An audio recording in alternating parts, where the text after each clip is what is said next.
Ucapan Pandan merupakan katanya pakar cukai, pakar strategi.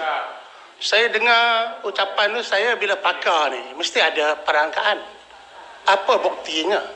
Sebelum yang berhormat nak cakap, nak tegur pasal proto ni, sebagai pakar strategi, tolong nasihat kerajaan negeri Selangor. Cukai untuk kedai repair tayar, kenderaan kecil. Tadi sebut pasal perusahaan ringan. Saya nak beritahu.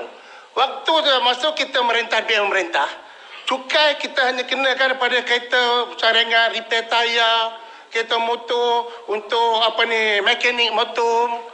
Kita hanya kena cukaikan token 1,478. Tetapi bila PKR memerintah Selangor, cukainya meningkat sehingga 3,398. Ini nanti dulu. Ini fakta. Ini saya sebut fakta. Jadi ini menunjukkan kerajaan negeri juga merupakan penyumbang kepada kenaikan kos rakyat. Ini nasihat negeri dulu. Sebab dulu YTL tak berminat dengan PKR, sebenarnya PKR belum ada kuasa. Bila PKR ada kuasa, barulah YTL berminat dengan PKR. Yang berhormat masa itu, yang berhormat tak ada kuasa. Baik, itu yang pertama. Yang kedua, yang berhormat kata cukai ini hanya diberikan hanya kepada 3-4 syarikat tempatan, kroni, BN. Yang berhormat tahu tak? Daripada tahun 2008 sehingga 2013, jumlah pelaburan luar negara, foreign investment, ada 171 bilion. Nak banding dengan foreign, dengan domestik, hanya ada 98 bilion. Macam mana yang berhormat boleh membuat tuduhan yang mengatakan bahawa yang mendapat faedah pengenakan cukai ini hanya kroni-kroni Barisan Nasional, 3-4 syarikat? Ini cakap tanpa fakta. Yang ketiga, pasal Bernas. Dah saya nak beritahu. Saya nak jawab depan ni, gulunglah. Nak dengar dulu. Okey, yang lain saya benarkan, asalkan jangan ada pasal tidak. Bagi saya habis. Lagi kita Bernas kena ingat, kalau kita dikenakan cukai, harga beras akan naik. Sebab itu tidak ada cukai untuk import itu, supaya kita boleh kawal harga beras. Kalau kena cukai, harga beras yang kita import lebih kurang 600,000 tan setahun yang tak cukup. Yang kerajaan Selangor sebagai contoh, bantu petani pun tidak. So kita kekurangan beras. Kalau kita kenakan cukai, beras akan harga. Pemangkatkan kata, tengok harga beras pun naik juga. Jadi akhirnya saya beritahu, cermin diri dululah sebagai strategi. Ini pakar strategi. Pemilihan PKR Kemaman pun kelang kabut. Nak cakap pasal negara, jaga kawasan dululah. Kawasan pun tak kerti jaga, nak cakap pasal negara. Kira undi pun tak kerti. Macam mana nak Kedah cakap batu petani ni? Kedah. Kira undi 230 undi pun kecoh. Datuk boleh, Datuk yang betul minta dia berhenti. Pandat. Sebab saya dah bagi banyak dah. Ya. Tanjung Karang duduk. Baik. Tanjung Karang jangan terasa bila saya sebut Bernas itu, kerana pelepasan cukai itu diberi daripada 2008. Maknanya yang bagi 400-500 juta tu masa dia jadi Menteri Pertanian dulu pun. Itu yang dia bangun cepat-cepat nak jawab tu. Saya nak suruh tarik balik. Menunjukkan sekali lagi dia buta. Sejarah tak tahu cerita. Saya jadi Menteri Pertanian bukan tahun 2008. Ini nak mohon oleh Dewan. Cakap dengar ni pakar apa ni? Duduk. Yang berhormat, sebab itu saya kata ini pakar pembohong. Cakap tak betul. Tanjung Karang. Kira undi pun tak kerti, nak cakap bilion-bilion. Duduklah Pandan, jangan nak menipu rakyat je. Ni saya punya floor, jadi saya teruskan. Tak betul. Tanjung Karang. Datuk yang betul minta Tanjung Karang duduk kerana dah melampaui batas.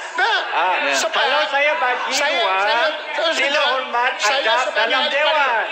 Kalau nak buat macam petani dan orang yang jaga udang, boleh balik Tanjung Karang. Jangan duduk dalam Dewan. Tak, saya begitu. Sebab saya dah lama dalam parlimen. Saya lama dalam parlimen, saya tak boleh dengar lah. Saya nak jawab. Saya tak boleh dengar ahli parlimen membohong dalam dewan rakyat. Duduk.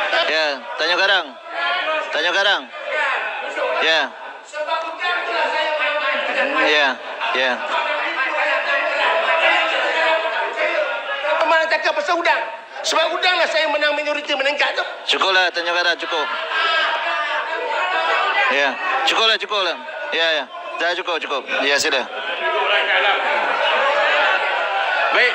Datuk Yang di-Pertua, Tanjung Karang masuk lambat tadi. Alustar sebut bahawa insentif 455 juta pelepasan cukai import ini diberikan di antara tahun 2008 hingga tahun 2013.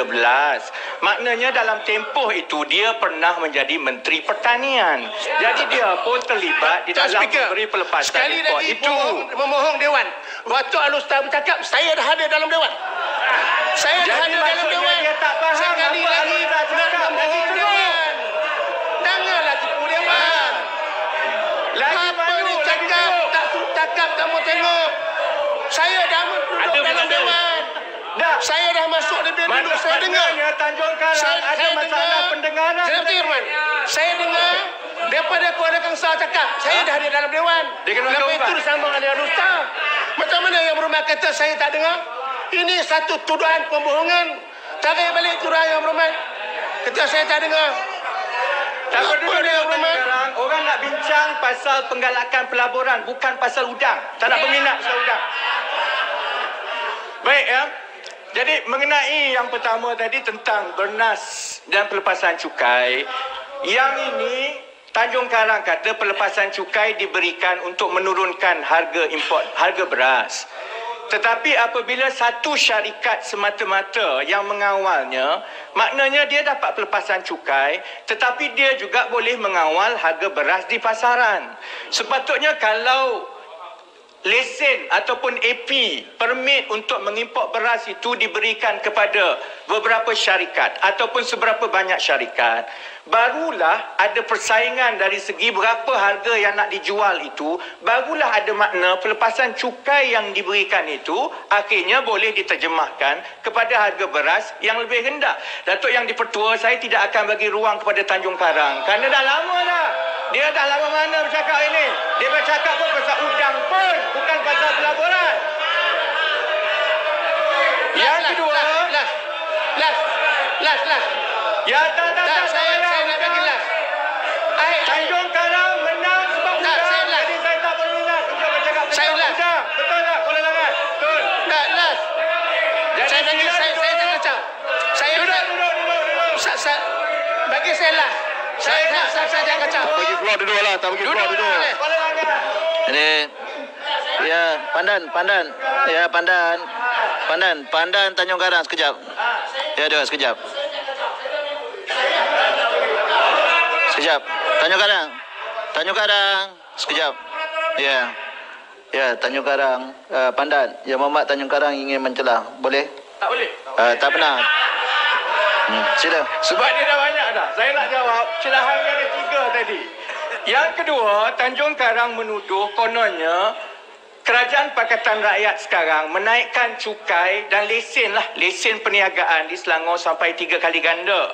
Saya masa keputusan itu diumumkan, saya pun kurang puas hati. Lalu saya tanya kepada Kerajaan Negeri Selangor.